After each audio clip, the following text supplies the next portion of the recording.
RLA music Sonki Darbhanga presents.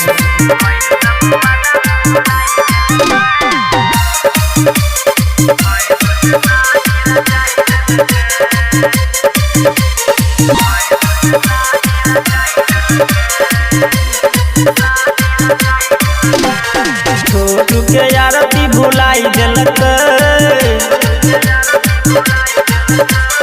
मनुआ से मंगिया भराई लेलक।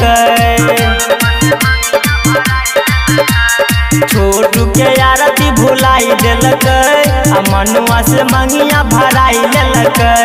पहले सब वादा उ भुलाई दिलक, भैंसुर से शादी रचाई लेलक। RLA music Sonki Darbhanga presents.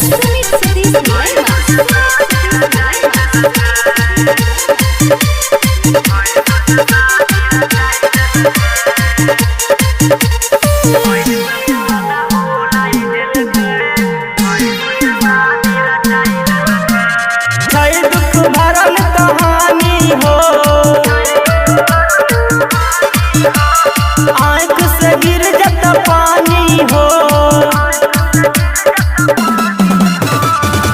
दुख भरल कहानी हो, आँख से गिर जत पानी हो।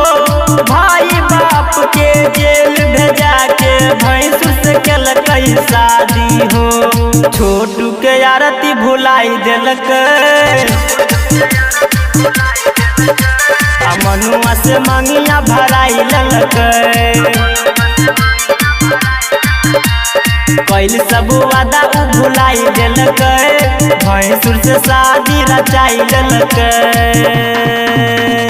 DJ सुमित सतीश लैमा, सुमित सतीश लैमा।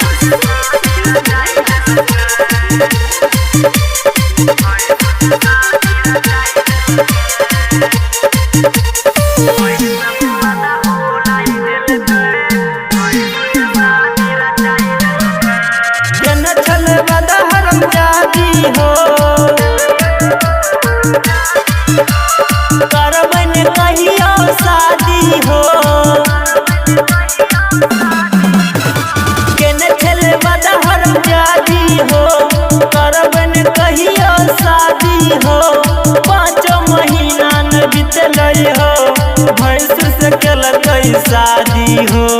जीजा के जेल भेजाई दिलक, मंगिया में सेनुरा भराई लेलक।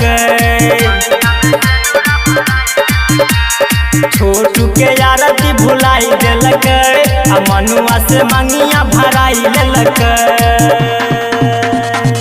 RLA music Sonki Darbhanga presents.